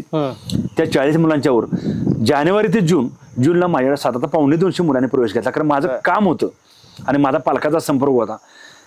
जून 2010ला 250 मुलं झालीत. त्यापासून आज तागायत त्या शाळेमध्ये एकही विद्यार्थी कधी ऍडमिशन कमी पडलं नाही. क्या बात, क्या बात. आणि हे सगळं सुरू बसत गेला. आणि ह्या वडगावच्या शाळेनं म्हणजे एवढं माझ्या सगळ्या आर्थिक अडचणी वगैरे दूर केल्या. कारण मी प्रामाणिक माझापणा एवढा होता की मी ठरलं होतं की आपल्या शिक्षक कर्मचाऱ्यावरती किंवा मित्रांच्यावरती जिने आपल्याला मदत केल्या त्यांना कधी अडचणी येऊ द्यायची नाही. बरोबर. आणि त्या लोकांनी मदत केली. आज तागायत वडगावच्या शाळेपासून माझी आर्थिक अडचण संपली. मी आर्थिक अडचण म्हणजे माझ्या वैयक्तिक अडचणीसाठी नव्हे, त्या शिक्षण संस्थेच्या सगळ्या ज्या गरजा भागवायच्या आहेत म्हणजे संस्था उभी करताना जे पैसे लागतात ते सगळे पैसे उभा राहत गेले. बरोबर. आणि त्या ह्याच्यात ती वडगावची शाळा उभा राहिली. आता त्याचं नाव, माझ्या संस्थेचं नाव सह्याद्री. आणि योगायोगानं म्हणजे परमेश्वराने लिहिलं असेल की छत्रपती शिवाजी विद्यानिकेतन म्हणजे महाराष्ट्राचा आराध्य छत्रपती शिवाजी यांच्या नावाची शाळा योगायोगाने मला चालवायला मिळाली, म्हणजे मला विकत घ्यायला मिळाली. हे मी सर्व धन्य मानतो. मला आता याच संदर्भाने विचारायचं होतं. आता तुम्ही म्हटलात तसं की आपण हे सगळा प्रवास करत असताना कोणाला तरी गुरुस्थानी मानत असतो किंवा कोणाकडून तरी प्रेरणा घेत असतो. तसं तुमच्या आयुष्यामध्ये ज्यांच्याकडून प्रेरणा मिळाली किंवा तुम्ही त्याला गुरुस्थानी मानताय अशी कोणती व्यक्ती आहे का? आता मी म्हणजे बऱ्याच वेळा मी विचार करतो की मी विचार करत बसल्यानंतर मला वाटतं की आपल्या आयुष्यामध्ये गुरु कोण आला आपल्याला. म्हणजे बरेच जण म्हणजे घरातल्या कुटुंबापासून भरपूर पाहुणे असतील, बाकीचे मित्रमंडळी असतील, असं गुरु आपल्याला कोण आयुष्यात आलं का? तर मला असं जाणवलं की परिस्थिती हीच माझा गुरु आहे. की मला परिस्थितीने शिकवलं. क्या बात. मी माझ्या जीवनामध्ये गुरु हा परिस्थितीला मानतो की परिस्थितीने मला झगडायला शिकवलं, लढायला शिकवलं, उभं राहायला शिकवलं. आणि म्हणून मी माझ्या जीवनात माझ्या परिस्थितीलाच क्या बात, क्या बात. म्हणजे मी आजपर्यंत अनेकांच्या मुलाखती घेतल्या, अनेकांना ऐकलं, मात्र अनेकांचे वेगवेगळे गुरु असतात. मात्र परिस्थितीला गुरु मानणारा आजपर्यंतच्या इतिहासातला माझ्या सगळ्या पॉडकास्ट मधला तर पहिला व्यक्ती मी तुमच्या रूपाने बघतो. धन्यवाद. मला आणखीन एक सर विचारायचं याला धरूनच, आपले जसं तुम्ही शिवाजी महाराजांचा सुद्धा उल्लेख केला, त्यांचं नाव मिळालं, तसं तुम्हाला अनेक महापुरुष आपल्या इतिहासानं आपल्याला दिले. इतिहासावर तुमचं खास प्रेम आहे. इतिहासात सुद्धा असं एखाद्या महापुरुषाला आयडॉल मानताय तुम्ही किंवा तिथं प्रेरणा मिळते त्यांच्या? छत्रपती शिवाजी महाराज. क्या बात, क्या बात. अपेक्षितच उत्तर होतं. कारण ते मला पहिल्यापासून छत्रपती शिवाजी महाराजांच्या कर्तृत्वाचा आणि कार्याचा आणि त्यांच्या विचाराचा पगडा आहे माझ्यावरती. क्या. कारण मला असं वाटतंय की एखादी गोष्ट तयार होत असताना जसं छत्रपती शिवाजी महाराजांनी स्वराज्य स्थापन केलं, शिवाजी महाराज जन्माला आले म्हणून छत्रपती जन्माला आले म्हणून स्वराज्य स्थापन झालं. माझं सुद्धा शिक्षण सुद्धा माझं स्वराज्य आहे. मला सुद्धा त्या छत्रपती शिवाजी महाराजांची प्रेरणा मिळाली आणि मी त्यांनाच महापुरुष मानतो. मग त्याच्यानंतर चांगले भरपूर आहेत. म्हणजे डॉक्टर बाबासाहेब आंबेडकर आहेत, अण्णाभाऊ साठे आहेत, म्हणजे असे कितीतरी नेताजी सुभाषचंद्र बोस आहेत, कितीतरी चांगले चांगले महापुरुष होऊन गेले. परंतु त्याच्यामध्ये ज्यांच्या म्हणजे कर्तृत्वाने प्रेरित झालं, विचाराने प्रेरित झालं ते छत्रपती शिवाजी महाराज. क्या बात आहे. म्हणजे छत्रपती शिवाजी महाराजांची प्रेरणा तर प्रत्येकालाच मिळते, मात्र ती तुम्हाला सुद्धा आहेच. आणि योगायोग असा आहे की त्यांच्या नावाची मी आज शाळा चालवतोय. Yes yes. त्या शाळेचा महाराष्ट्रभर नाव जाते. प्रत्येक वेळा माझ्या आयुष्यात रोजच्या जीवनामध्ये 1000 वेळा माझ्या नावा तोंडामध्ये छत्रपती शिवाजी महाराज नाव येते. हे माझं भाग्य आहे. वा वा. त्या शाळेच्या निमित्तानं. खरं आहे. छत्रपती शिवाजी महाराज हे नाव घेतल्यानंतरच आपली छाती गर्वानं फुलून येते. आणि ती संस्था किंवा एखादी शाळा त्यांच्या नावाची चालवत असताना मला वाटत नाही की छातीची किती ते मीटर्स असतील मोजण्याचे, ते सगळे इंच असतील, मीटर्स असतील, सगळी परिमाणं तुटून जातील. कारण एवढी मोठी शाळा तुम्ही चालवताय. ही चर्चा आपण अशीच चालू ठेवणार आहोत. तुम्ही सुद्धा कंटिन्यू जोडलेच राहायचंय. सरांना अजून अनेक प्रश्न आपल्याला विचारायचे आहे, पुन्हा एकदा नवीन ठिकाणी. मित्रांनो, सरांची दिलखुलास गप्पा आपण साधतच आहोत आणि ही सिरीज अशीच पुढे चालू राहणार आहे. अनेक प्रश्न अजूनही तुमच्या मनात असणार आहेत, माझ्याही मनात ते अनेक आहेत आणि तेच कंटिन्यू आपण सरांना विचारणार आहोत. सर, मगाशी जिथं आपण थांबलो की बाबा आपल्याकडं आदर्शवत अनेक माणसं, जसं की तुम्ही सांगितलं छत्रपती शिवाजी महाराजांबद्दल तुम्ही बोललात किंवा काय, आज हा शिक्षण संस्थांचा डोलारा उभं राहत असताना आज तुमच्याकडे 300+ शिक्षक, शिक्षकेतर कर्मचाऱ्यांचा स्टाफ सुद्धा आहे. या सगळ्या माणसांना कसं बघता, यांचं किती पाठबळ मिळतं? हा, आता सगळ्यात महत्वाचं म्हणजे शिक्षण संस्था चालवत असताना विद्यार्थी, पालक, भौतिक सुविधा यांच्यावर महत्वाचा घटक आहे तो कर्मचारी. बरोबर. कारण मानेसर एकटे काय सगळी शाळा सगळ्या मुलांना शिकवू शकत नाही किंवा घेऊन जाऊ शकत नाही. तर माझ्या ठिकाणी असणारा कर्मचारी हा माझ्या घरातला मी माणूस मानतो. बरोबर. तो कर्मचारी आहे आणि मी मालक आहे असा कधी भेदभाव मी कधी केला नाही. मी माझे सवंगडी, माझे सहकारी आणि माझी शिक्षण संस्था कुटुंब आहे. बरोबर. आणि कुटुंब म्हणून आपण मी सगळ्यांना प्रत्येक वेळी आवाहन करतो की आपण हे कुटुंब आहे आणि या कुटुंबातील प्रत्येक घटकाने आपापली जबाबदारी चोखपणे पार पाडली पाहिजे. आणि तशा पद्धतीने माझे सगळेच कर्मचारी, माझी शिक्षण संस्था ही माझी एकट्याची नसून माझ्या सगळ्या कर्मचाऱ्यांची, माझ्या सगळ्या मित्र संघटनेची सगळ्यांची संस्था आहे. म्हणजे प्रत्येकानं आपापल्या परीने त्या संस्थेमध्ये आपला वाटा उचलला पाहिजे आणि प्रामाणिकपणे काम केलं पाहिजे. म्हणजे प्रत्येक जण एक एक एक एक एक थराप्रमाणे काम करते असं मी म्हणू शकतो. शिक्षकांना सांगतो की आपण गुरु म्हणून जन्माला आलोय, शिक्षक म्हणून जन्माला आलोय. बरोबर. परमेश्वरने आपल्याला ते काम, पुण्याचं काम दिले, तर ते काम आपण प्रामाणिकपणे नीटनेटकेपणे पार पाडलं पाहिजे. आणि मी माझ्या मनामध्ये एखादी कल्पना आली की बाबा संस्थेमध्ये असा बदल करायचा, एखादा निर्णय घ्यायचा आहे, तर मी माझ्या संघटना शिक्षकांनाच एकत्र करतो बरोबर. आणि त्यांना विचारतो की असं केलं तर काय होईल. क्या बात, क्या बात. असं आहे. म्हणजे त्यांच्या विचारानं, जे त्या क्षेत्रामध्ये काम करतात त्यांच्या विचारानं प्रत्येकाचा विचार विनिमय करून एखादा निर्णय आम्ही घेत असतो. बरोबर. त्यामुळे कर्मचारी फक्त सांगायला गेलं, आता कर्मचारी असेल, कुटुंब असेल किंवा बाकीचे हितचिंतक असतील. बरोबर. आता प्रत्येक वेळा माझी संस्था ही मानेसरांची संस्था असं त्याला लेबल लागलेलं दिसते किंवा मानेसरच प्रत्येक वेळी चित्रात दिसतात.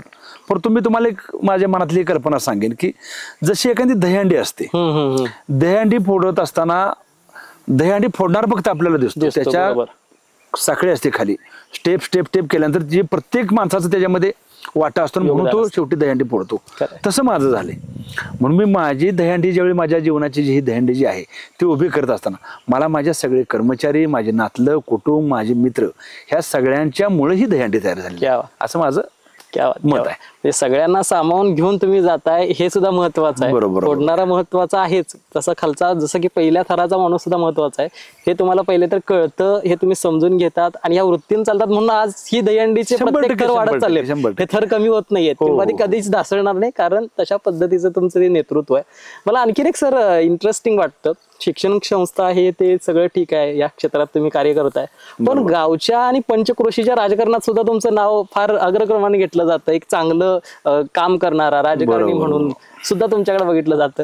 राजकारणाची आवड कशी आहे? तसे राजकारणाची आवड मला कमी होती, परंतु एक थोडं योगायोगानं आमच्या मित्रमंडळीच्या सल्ल्यानं असेल, बाकीच्या ह्याच्यानुसार थोडंसं राजकारणात मी 2012ला ओढला गेलो. आणि सुरुवातीच्या काळामध्ये एक आंबपचं सरपंच हा एक औत्सुक्याचा विषय होता आणि ती योगायोगानं संधी आली होती. आणि माझे तसे चुलत बंधू लागतात मला, ते आमचे आदरणीय कोल्हापूर जिल्हा मध्यवर्ती बँकेचे संचालक विजयसिंह माने असतील, आमचे विकासराव माने दादासाहेब असतील आणि बाकीच्या ह्याच्यातनं मित्रमंडळी ह्याच्यातनं थोडंसं मी ओढला गेलो त्या राजकारणात.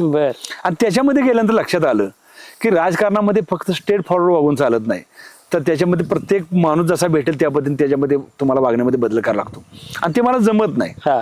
माझं कसं, जे सत्य आहे ते सत्य, जे असत्य आहे ते असत्य. बरोबर. आणि राजकारणामध्ये कसं असतं की सगळं खोटं बोलायला लागतं, लोकांना फसवायला लागतं गोड बोलून. ह्या सगळ्या गोष्टीने मला थोडंसं त्याच्यात माझं थोडंसं राजकारणात खटकलं.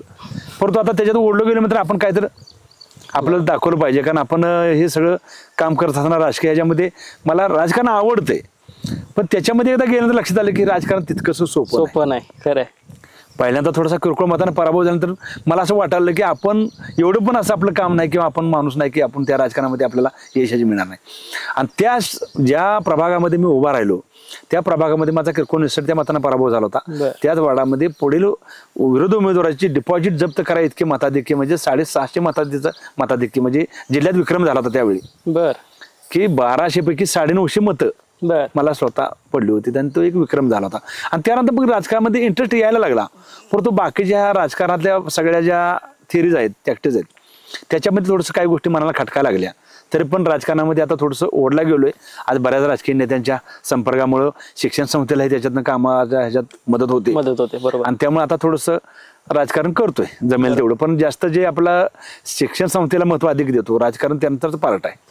बरोबर. राजकारणात तर तुम्हाला आता थोडं महत्व आहे त्याचंही लक्षात आलंच असेल. त्या ह्याच्यातनं मग मला आंबगावच्या गावचं उपसरपंच पद उपभोगायला मिळालं आणि त्याच्यातनं समाजाची सेवा करायची त्या पदांना संधी दिली. त्याच्यातनं काही बरेचसे चांगले काम करण्याची त्यांना संधी निर्माण झाली. त्यामुळे माझ्या राजकीय मित्रांचं सुद्धा, संघटनेचं सुद्धा मी मनापासून धन्यवाद. मित्रांचा उल्लेख केला तुम्ही, मला असं विचारायचं आहे त्याला धरूनच की राजकारण म्हटल्यावर सुद्धा आपण राजकारणात कोणाला तरी आयडॉल मानत असतो, ज्यांच्याकडे बघून आपण राजकारण करावं असं सुद्धा वाटत असतं. काही महत्वाची, काही चांगली नावं. खरं तर आताच अलीकडचं राजकारण हे तितकंसं करावं आणि त्याची फार तीव्र इच्छा राहिलेली नाही. परंतु पूर्वीच्या काळाचा विचार केला तर अटल बिहारी वाजपेयी त्यांची राजकारण करण्याची पद्धत, त्यांच्या भाषणाची लकब, ह्याच्या मी थोडस ओढला गेलो होतो.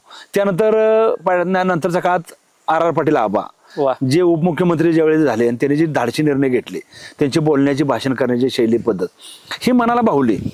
आणि त्यातनं वाटलं की राजकारणामध्ये खराब माणसं त्याबरोबर चांगली माणसंही काय आहेत. आणि अलीकडच्या काळातले मग आमचे विनोरावजी कोरे सावकर असतील, त्यांचं आम्ही आता सध्या नेतृत्व मानतो आणि त्यांच्या ह्याच्यातनंच आम्ही मार्गदर्शनाखाली आता थोडंसं माझं राजकीय वाटचाल सुरू आहे. क्या बात क्या बात. म्हणजे तुम्ही जी सगळी नावं घेतली तर प्रत्येक नावाबद्दल बोलायचं झालं तर ही माणसं राजकारणात नंतर मात्र पहिला समाजाशी जोडली गेली. बरोबर. समाजकारणाला घेऊन पुढे जात होती. म्हणजे आबांचं उदाहरण घ्या, सर्वसामान्य कुटुंबातून लोकांची कामं करत करत करत मग तो माणूस वरती आला आणि राज्याचं गृहमंत्री पद असेल, उपमुख्यमंत्री पदापर्यंत वगैरे वगैरे जाऊन पोहोचले. बरोबर. ही सगळी माणसं लोकांच्यातनं पुढे गेली. अगदी तुमच्या बाबतीत सुद्धा असे अनेक समाजकारणाचे किस्से सातत्याने आमच्या कानावरती येत असतात.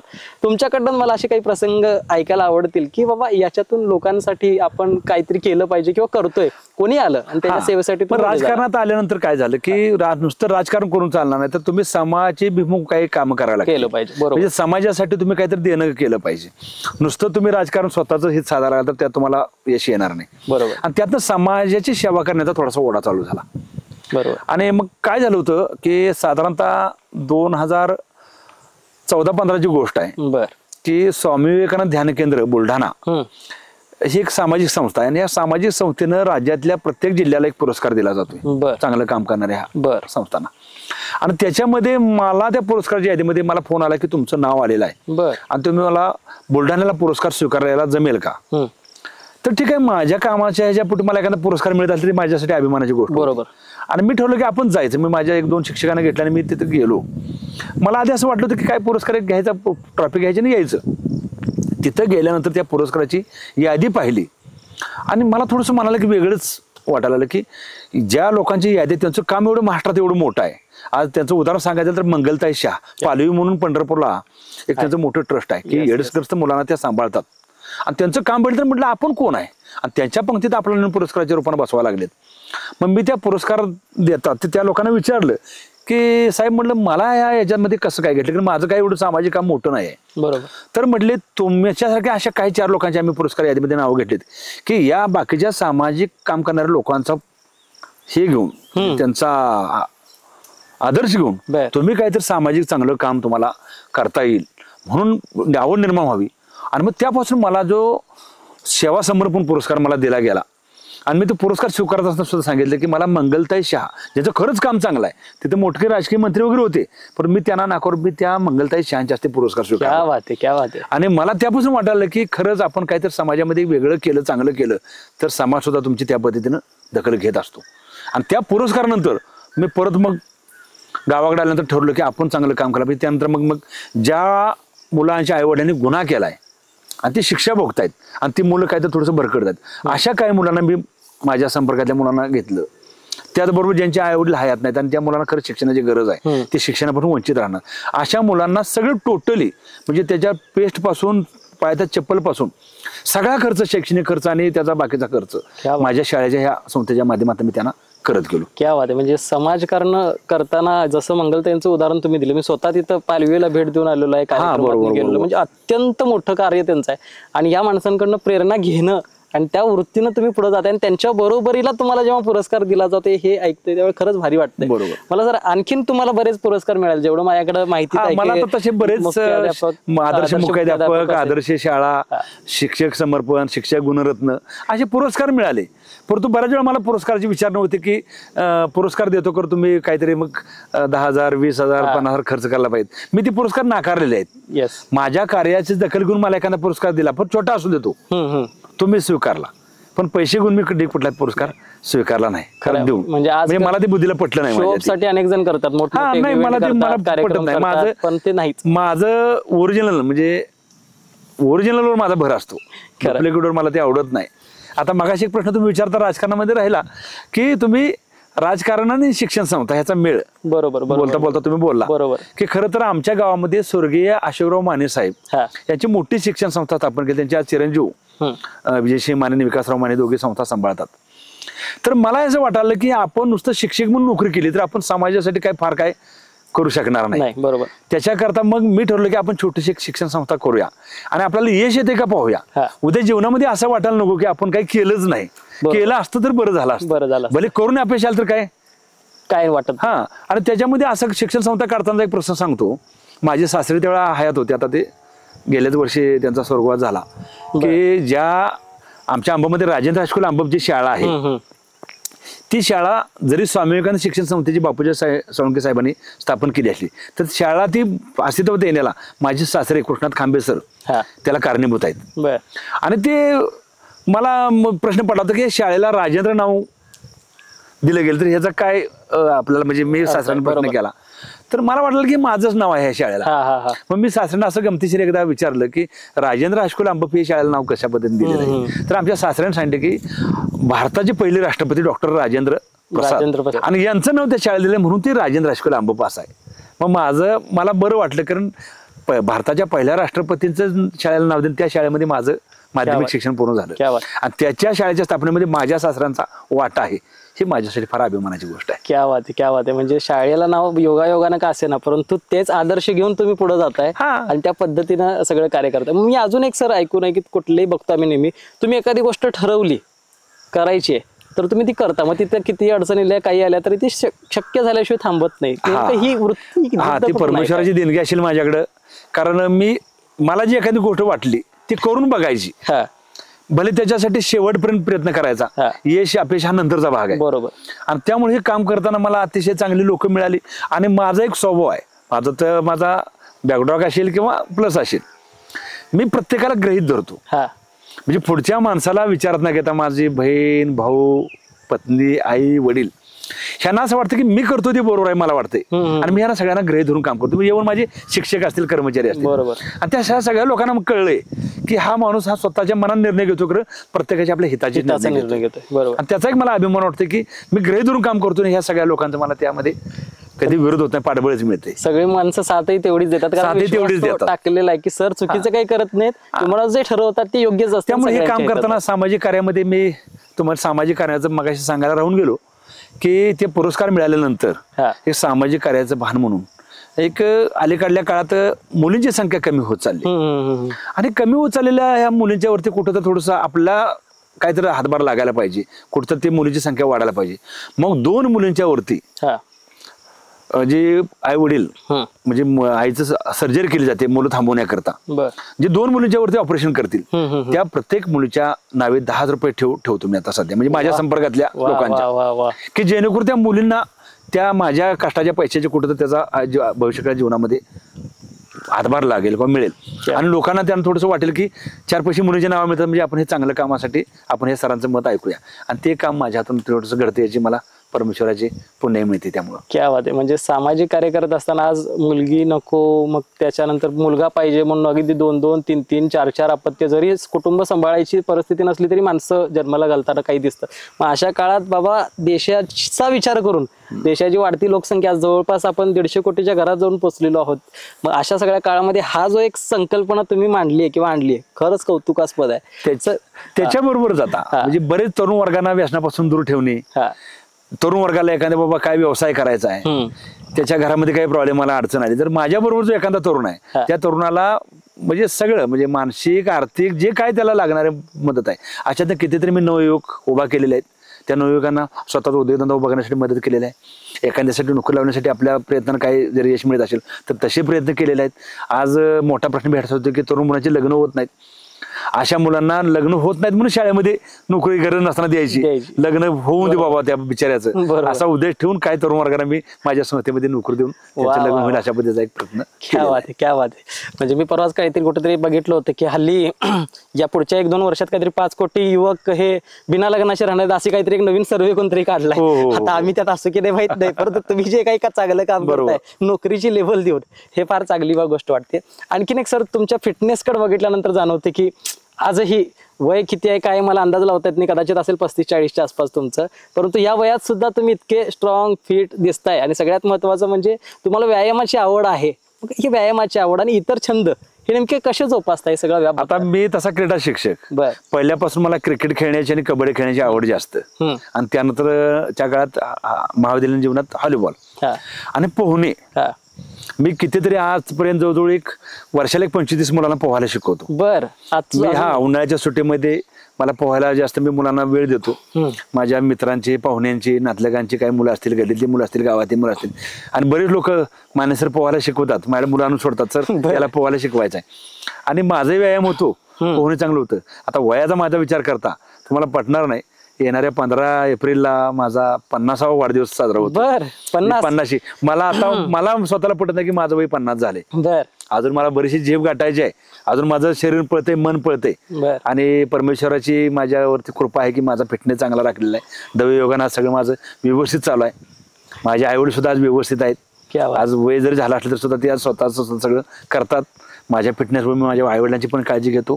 आणि आज सकाळी लवकर आज वॉकिंग असते माझं 10 किलोमीटर रोज 10 किलोमीटर रोज सकाळी 10 किलोमीटर पहाटे 5:30 ते 6च्या दरम्यान मी बाहेर पडतो. बर माझ्या अनेक 10-12 मित्रांचा ग्रुप आहे. ते मित्र आपले गप्प करत करत आम्ही वॉकिंग करतो. अंगातला घाम निघेपर्यंत वॉकिंग करतो. मला त्या मनसोक्त गप्पा मारतो. सकाळचं पहाटे फिरणे आणि पोहणे आणि आहारावरती नियंत्रण बर आणि वेळच्या वेळी सगळं जागरूकता घेणे, काळजी घेणे शरीराची, त्यामुळे माझा फिटनेस चांगला राहिलेला आहे. क्या बात आहे, क्या बात आहे. फिटनेस तुमचा दिसतोय. आणि मी 35-40 म्हणाल तर तुम्ही डायरेक्ट 50 गेलात, म्हणजे माझे अंदाज सगळे फुल फेल ठरतात तुमच्या फिटनेस समोर. सर मुलाखत तर अगदी छान चालू आहे. मला तुम्हाला आता थोडंसं आपल्याला याला इंटरेस्टिंग मोडवरती आणायला आवडेल. जरा असं काही रॅपिड क्वेश्चन आम्ही काढलेले आहेत, ज्याचा अर्थ असा असेल की मी डायरेक्ट प्रश्न विचारणार, तुम्ही एका शब्दात त्या प्रश्नाचं उत्तर द्यायचं आहे. तुमच्या व्यक्तिगत याच्या संदर्भातलाच असेल किंवा काय, तर त्याचं तुम्ही द्यायचं आहे. आणि त्याच्यानंतर दुसरी गोष्ट म्हणजे आम्ही मॅडमांनाही कॉन्टॅक्ट साधला होता. तुम्ही एवढं सगळं सांभाळत असताना कुटुंबाकडं नेमकं लक्ष देताच, परंतु किती बाबा आपल्या सामाजिक कार्य करत असताना कुटुंबाची काही वेळेला आवडीनिवडी लक्षात राहतात का, हे सुद्धा आम्हाला जाणून घ्यायचं. त्यामुळे मॅडमांकडून काही प्रश्न आणि त्यांची उत्तर आम्ही घेतलेत, त्याला आम्ही क्रॉस चेक करणार आहोत. त्यामुळे पहिला तर तुमच्या बाबतीत रॅपिडचे क्वेश्चन मी घेतोय. शाकाहारी की मांसाहारी? मांसाहारी. वा, कोल्हापूरकर ताबडा पांढरा सुट्टी नाही. पहिल्यापासून मांसाहारी आवड. गावचं राजकारण की शाळेचं कामकाज? अगोदर शाळा आणि मग राजकारण. वा वा वा वा. अभ्यास की खेळ? खेळ आणि अभ्यास. वा, म्हणजे इथं पण चांगल्या पद्धतीने तुम्ही टॅकल केलेला आहे. म्हणजे प्रत्येक गोष्ट आवडीची तुम्ही जोपासली आहे. पण आता तुम्हाला मी धर्मसंकटात टाकणार आहे, कारण याची उत्तरं मला माहिती आहेत. मी तुमच्याकडून घेणार आहे, बघू किती तुमची परफेक्ट येतात. तुमच्या लग्नाची तारीख तुम्हाला सांगायची. 28 जून 2005. वा वा वा. 28/7/2005. उत्तर बरोबर आलेलं आहे. मॅडमांचा आवडता पदार्थ कोणता? मॅडमांचा आवडता पदार्थ बटाटे वडा. बर, अजून? चिकन. बरोबर. तर मॅडमांनी जे टाकलेलं आहे त्याच्यात कांदा पोहे आणि चिकन हे 2 सांगितले. त्यामुळे इथं पण तुम्हाला 50% त्याचे मार्क्स भेटतात असं मी म्हणेन. 1.5 मार्क तुम्हाला मिळालेला आहे 2 पैकी. मॅडमांचं आवडतं गाणं, मी पर्याय देतोय तुम्हाला 2-3. भातुकलीच्या खेळामधली जीव रंगला, गाव सुटेना. गाव सुटेना. मॅडमांचं उत्तर आहे भातुकलीच्या खेळामधली. 3 पैकी तुम्हाला सर 1.5 मार्क भेटलेला आहे. ठीक आहे. त्यानंतर आता मॅडमांना काय खरेदी करायला आवडतं? पर्याय आहेत ड्रेस, साडी की जास्त ज्वेलरी? साडी आणि ज्वेलरी. वा, उत्तर बरोबर आहे. 4 पैकी 2.5 मार्क सरांना भेटलेले आहेत. आणि 5वा प्रश्न मी घेतोय. मॅडमांना कोणता पदार्थ करायला चांगला जमतो? नॉनव्हेजचं जेवण. वा वा वा. चिकन मटन उत्तर होतं. त्यामुळं चांगल्यापैकी तुम्ही कुटुंबाकडे म्हणतात ना, मॅडमांच्या आवडीनिवडी सुद्धा सरांनी चांगल्या पद्धतीने जोपासलेले आहेत. म्हणजे इतका सगळा पसारा सांभाळताना सुद्धा मॅडमांकडं कुटुंबाकडे लक्ष आहे, आवडीनिवडी कळतात, हे सगळ्यात महत्वाचं आहे. त्यामुळे सगळ्यांना मला सांगायचं आहे की आपण कितीही मोठी कामं करत असू, मात्र कुटुंब जिथून आपल्याला बळ मिळतं त्या कुटुंबाकडे सुद्धा तितकंच लक्ष देणं गरजेचं आहे. सर, आता समारोपाच्या दिशेनं आपण जाणारच आहोत. शेवटचा 1-2 प्रश्न मी फक्त घेतोय. आज अनेक युवक वर्ग आपले आहेत की जे ही मुलाखत पाहतायत, आणि अनेक शिक्षण संस्थेत काम करणारी माणसं आहेत, शिक्षण संस्था चालक आहेत, ते सुद्धा ही मुलाखत पाहतायत. अशांना काय संदेश द्यायला आवडेल तुम्हाला, की कशा पद्धतीने? माझं असं मत आहे की मी तरुणांना असा संदेश देईन की जे तुम्ही काम हाती घ्याल ते प्रामाणिकपणे करा. त्याच्यासाठी 100% एफर्ट द्या. यश तुम्हाला निश्चित मिळेल. कारण मी बघू करू म्हटलं तर तुम्हाला ते यश मिळणार नाही. यश अपेक्षा हा नंतरचा भाग आहे.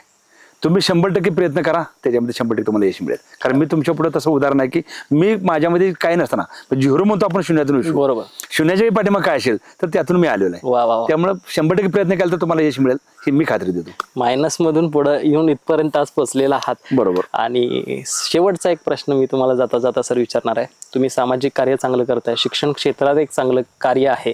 इथून पुढची वाटचाल शिक्षणाच्या संदर्भानं असू दे, राजकारणाच्या संदर्भानं असू दे, कुटुंबाच्या संदर्भानं असू दे, कशी असणार आहे? काय उद्देश ठेवलेला आहे पुढे जाऊन? हा, आता माझे शिक्षण माझ्या आता जवळजवळ 3 शाखा सुरू आहे. 4थी शाखा आता अंतिम टप्प्यात येते.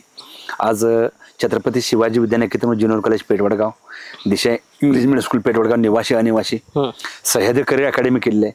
त्याच्यामधून आज मुलाला मिलिटरी भरती, पोलीस भरती, त्याचबरोबर JEE NEET CET सारख्याच्या परीक्षांची तयारी, कोर्सची तयारी, आणि त्याचबरोबर आज की मुलांना आज व्यावसायिक शिक्षण, आज आम्ही माध्यमिक शिक्षण देतोय, मुलांना जेवण खाणं राहणं चांगलं देतोय, मुलांचं करिअर चांगलं घडवतोय. परंतु थोडंसं आज आर्थिक दृष्ट्या सुद्धा व्यवसाय कोर्स सुरू केले पाहिजे, त्याच्या संस्थेला उभारी येणार नाही. बरोबर. भविष्यकाळात येणाऱ्या काळामध्ये आज 11वी ज्युनियर कॉलेजच्या मुलांचं जर चांगलं आपण करूच, त्याचबरोबर आपल्याला भविष्यात एक संस्था चांगली, आज कितीतरी माझे विद्यार्थी आज शिक्षण अधिकारी, DYSP, PSI, बरोबर, आज कितीतरी चांगल्या पदावरती चांगले उद्योगपती झालेले आहेत. आज मिलिटरी भरती, पोलीस भरतीमध्ये भरपूर विद्यार्थी गेलेले आहेत. हे विद्यार्थी हेच माझं भविष्यातलं भांडवल असणार आहे. आज कितीतरी माझ्या विद्यार्थ्यांची मुलं आज माझ्या शाळेमध्ये यायला लागलेले आहेत. आज महाराष्ट्राच्या कुठल्याही कोपऱ्यामध्ये गेला तर माझा एखादा विद्यार्थी त्या ठिकाणी मला भेटणार. मी जीवनामध्ये सगळ्यात जास्त काय मिळवलं असेल तर माझे विद्यार्थी. कारण मला असं कुठल्या भागामध्ये गेलो की तिथं माझा एकतरी माझा विद्यार्थी मला सापडणार. आणि माझी एक इच्छा आहे की भविष्यात माझा जो विद्यार्थी सापडेल तिनं स्वतःच्या करिअरमध्ये स्वतः चांगलं केलेलं मला ऐकायला नेहमी मिळायला पाहिजे. कारण मी विद्यार्थ्यांना केंद्रित म्हणून हे सगळंच काम केलेलं आहे. विद्यार्थी, पालक आणि सगळ्यात महत्वाचं म्हणजे माझे वडील आणि माझ्या आजोबांची पुण्य आहे. हे फार माझ्यासाठी मोठे आहे. कारण त्यांच्या पुण्याच्या जीवामुळं, कारण बरेच लोक प्रयत्न करतात, बरेच चांगलं करण्याचे प्रयत्न करतात, परंतु माझ्या योगायोगानं माझे प्रयत्न, माझं नशीब आणि माझ्या जीवनामध्ये मला मिळालेली चांगली माणसं, माझ्या संपर्कात आलेली चांगली माणसं, ह्या 3 गोष्टीचा इतका चांगला समन्वय साधला की माझं मला पटत नाही की मी एवढं चांगलं काम माझ्या हातून घडलं. म्हणून मी ह्या तिघांना माझं श्रेय देतोय की माझे आई वडील, आजोबा, माझं कुटुंब, माझी पत्नी आणि माझं आता पुढचं जीवन असं मी ठरलं की निवांत जगायचं. म्हणजे फार त्रास, फार एकदम हे न करता जेवढं जमेल ते स्टेप बाय स्टेप जायचं. आता बऱ्यापैकी चांगलं जे काय करायचं उचित साधलेलं आहे. आता याच्यातून अजून चांगलं काय करता येईल, अजून आपल्याला समाजाला उपयोगाला अजून चांगलं काम करता येईल, कुटुंबाला चांगला वेळ देता येईल आणि व्यवस्थितपणे आपलं जीवन व्यतीत होईल. इथून पुढचं जीवन चांगल्यापणे जगता येईल आणि आपण इथून पुढे शेवटपर्यंत प्रत्येकाला उपयोगाला पडेल अशाच प्रकारचं आपल्या हातून समाजसेवा घडावी. परमेश्वर आपल्याला आरोग्य चांगलं द्यावं, माझ्या कुटुंबाला चांगलं आरोग्य द्यावं, माझ्या मुलांचं चांगलं करिअर घडावं आणि माझ्या संपर्क येणाऱ्या प्रत्येकाला माझी काहीतरी थोडी का असणं मदत व्हावी, अशा प्रकारची परमेश्वराची प्रार्थना आहे. क्या बात आहे, क्या बात आहे सर. तुमच्या सगळ्या ह्या इच्छा, आकांक्षा सगळ्या पूर्ण होतील ह्याच शुभेच्छा या आजच्या सगळ्या संदर्भानं आम्ही सुद्धा तुम्हाला देऊ इच्छितो. बाकी गुरु ठाकूर म्हणतातच की करून जावे असेही काही, दुनियेतून या जाताना गहीवर यावा जगास साऱ्या, निरोप शेवट घेताना स्वर कठोर त्या काळाचाही क्षणभर व्हावा कातर कातर, नजर रोकुनी नजरेमध्ये आयुष्याला द्यावे उत्तर. तुमच्याकडे बघितल्यानंतर आयुष्याला उत्तर कसं द्यायचं हे आम्हा सगळ्याच प्रेक्षकांना कळलेलं आहे, ऐकणाऱ्या श्रोत्यांना कळलेलं आहे. त्यामुळे तुमची हे सगळे विचार असेच प्रेरणा देत आम्हाला राहतील, या सगळ्या आमच्या प्रेक्षकांना सुद्धा देत राहतील. तुम्ही आज वेळात वेळ काढून आम्हाला वेळ दिलात आणि ही सुंदर अशी मुलाखत दिलीत की जी येणाऱ्या अनेक पिढ्यांपर्यंत प्रेरणा देणारी असेल. त्याबद्दल खरंच सर तुमचे मनापासून खूप खूप धन्यवाद. धन्यवाद.